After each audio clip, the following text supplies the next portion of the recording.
له ومن يضلله فلا هادي له ونشهد أن لا إله إلا الله وحده لا شريك له ونشهد أن سيدنا وسندنا وحبيبنا ومولانا محمدا عبده ورسوله.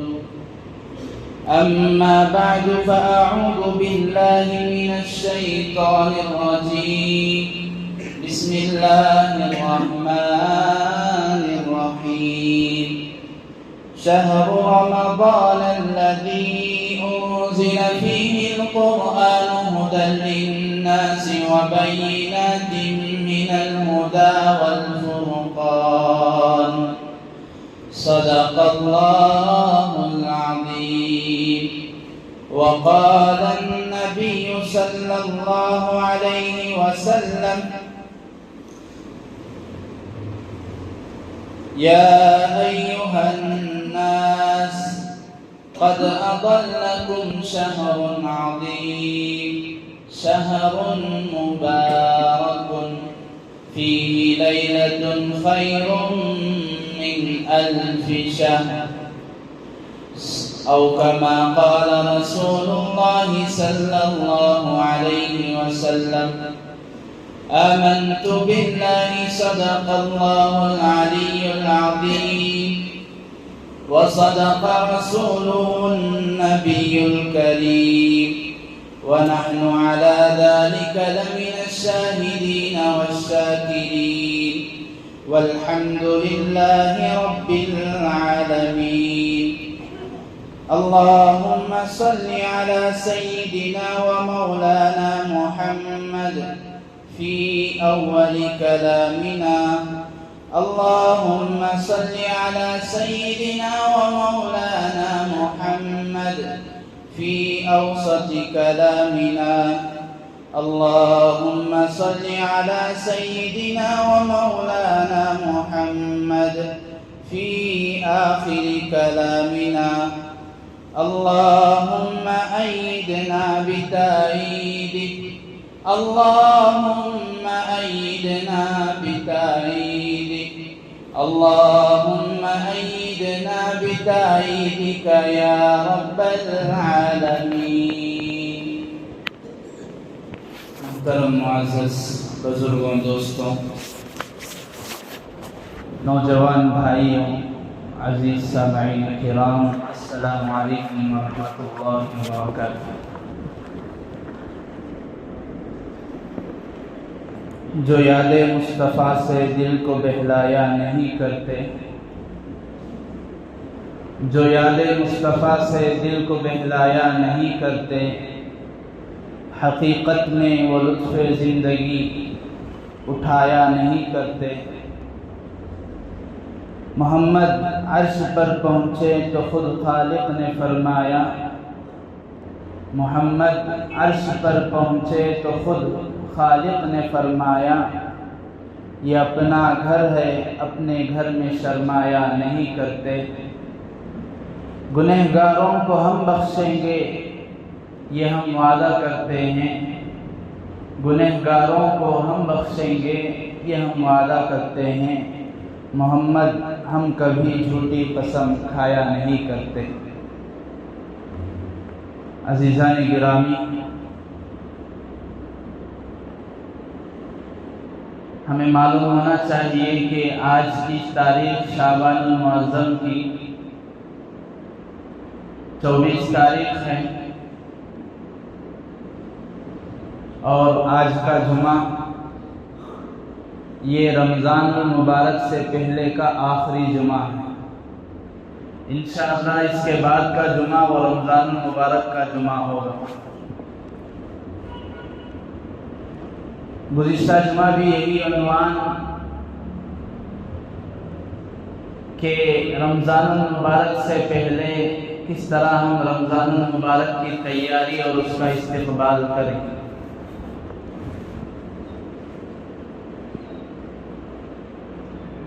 آج کا جمعہ بھی اسی عنوان کی تکمیل اور اسی عنوان کا آخری حصہ ہے۔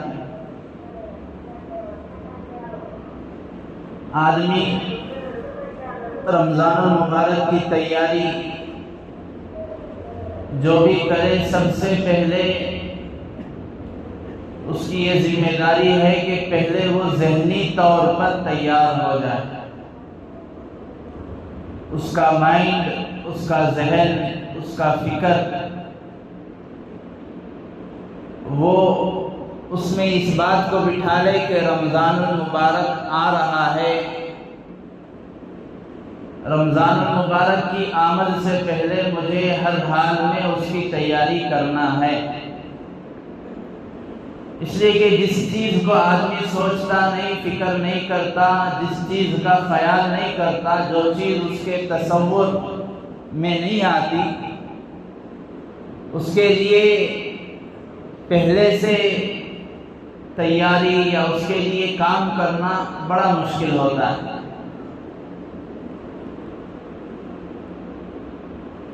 اس کی مثال ہم دونوں اعتبار سے سمجھے، دنیاوی مثال سے بھی اور دینی مثال سے بھی۔ جیسے کسی آدمی کو حج پر جانا ہے، وہ پہلے ذہنی طور پر تیار ہوتا ہے، پھر اس کے لیے اسباب جمع کرنا شروع کرتا ہے، پھر حج ہاؤس اس کے لیے جو فارمیٹ ہے، فارمیلٹیز ہیں، اس کو پورا کرنے کی کوشش کرتا ہے، اس کے لیے پہلے سے رقم جمانا شروع کرتا ہے، اس کے لیے کئی ایک آدھ چکریں کاٹتا ہے آفس کی۔ یہ ساری چیزیں بعد کے مرحلے میں آتی ہیں، پہلے یہ کہ وہ ذہنی طور پر تیار ہو گیا ہے، مجھے حج کو جانا ہے۔ اسی طرح جس گھر میں شادی بیاہ وغیرہ کا ماحول ہو، پہلے سے ہی تاریخ ذہن میں ہوتی ہے، پہلے سے ہی ترتیب ذہن میں ہوتی ہے، شادی بیاہ کے 1 یا 2 ماہ پہلے سے ہی ہر اعتبار سے تیاری آدمی کرنے میں لگ جاتا ہے، ہر چھوٹی چیز سے لے کر بڑی چیز کی تیاری۔ یہ اس بات کی طرف اشارہ ہے کہ پہلے طور پر اس کا ذہن تیار ہو چکا ہے،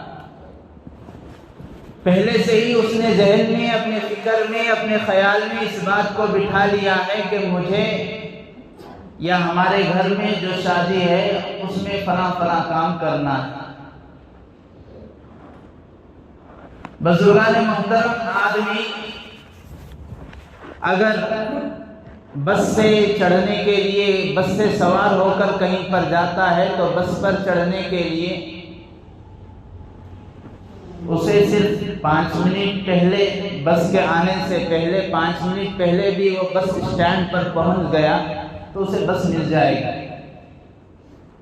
جو سواری آدمی کو اس کی منزل تک جتنی تیزی سے پہنچاتی ہے، اتنا جلد اس سواری کا اہتمام کرنا، اس کے آنے سے پہلے اس کا پہنچنا ضروری ہے۔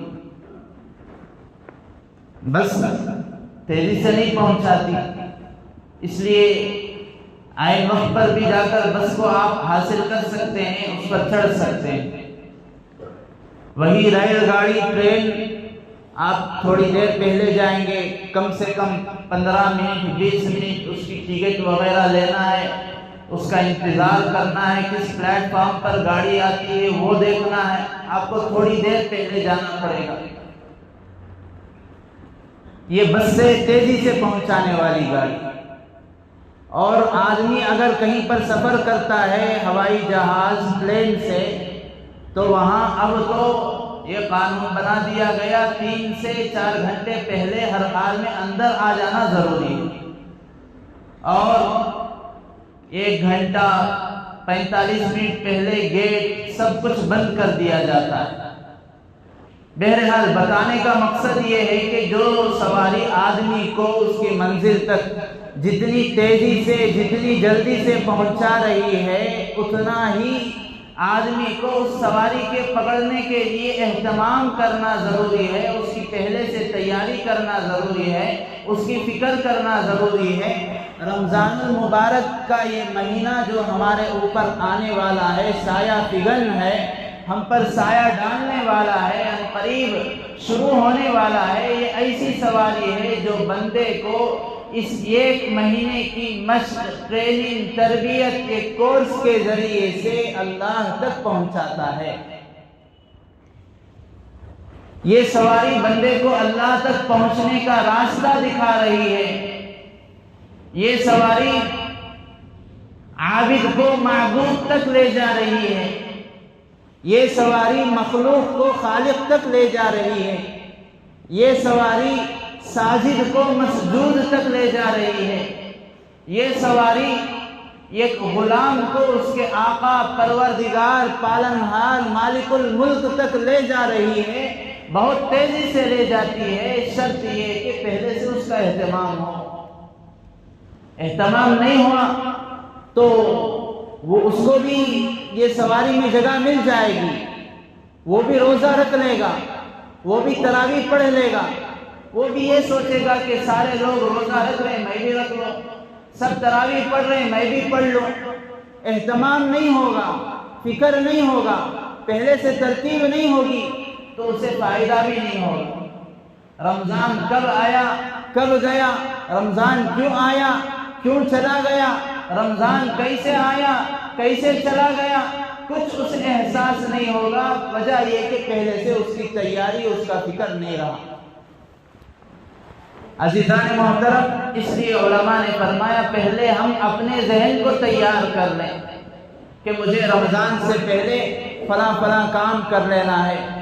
اللہ کے نبی علیہ السلام کا معمول احادیث مبارکہ میں بیان کیا گیا۔ آپ علیہ السلام رمضان کی آمد سے پہلے ہی بالکل آپ فارغ ہو جاتے، عبادتوں میں آپ کی سخاوت ہو جاتی۔ صحابہ کا معمول، حضرات صحابہ یہ اپنی عقل مندی کا مظاہرہ کرتے کہ رمضان سے پہلے ہی اپنی زکوٰۃ، اپنے صدقات، اپنے عطیات یہ سارے ادا کیا کرتے تھے، اور ہم انتظار میں رہتے ہیں کہ رمضان آئے گا تو ہم ادا کریں گے، رمضان میں ادا کریں گے۔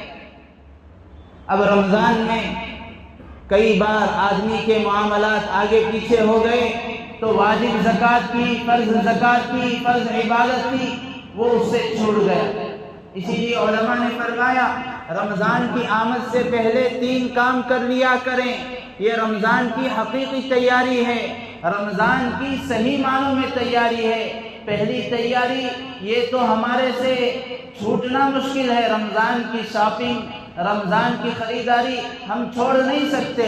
یہ ہم نے سوچ لیا، یہ تصور کر لیا کہ ہم عید میں نیا کرتا پہنیں گے، ہم عید میں، رمضان میں نئے کپڑے پہنیں گے، تبھی ہمارے لیے گویا کہ برکت ہے، تبھی ہم رمضان کی عید میں اور قیمتی کپڑا پہنیں گے، مطلب اس کے بعد ہماری زندگی بدلنے والی ہے، ہماری زندگی میں رحمتیں آنے والی ہیں۔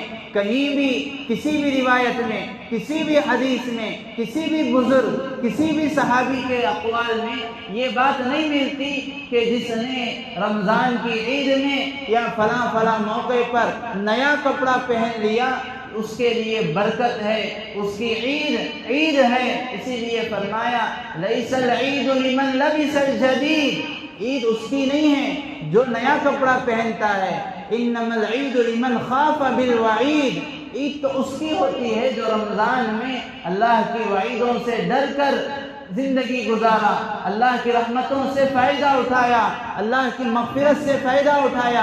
رحمت والا عشرہ بھی بالکل بھرپور فائدے سے گزرا، مغفرت والا عشرہ بھی بالکل پوری عبادتوں سے گزرا، آگ سے خلاصی والا عشرہ بھی بالکل اعتکاف، سنتیں، فرائض، واجبات کے ساتھ گزرا۔ ہاں اب اس کی عید ہے، اسے فرق نہیں پڑتا کہ وہ نیا کپڑا پہنے، اسے فرق نہیں پڑتا وہ پرانا پھٹا کپڑا پہنے۔ ہمیں یہ معلوم ہونا چاہیے، ہم اپنی پچھلی زندگی دیکھیں، کئی لاک ڈاؤن آئے، کئی حالات آئے، لیکن اللہ کے فضل سے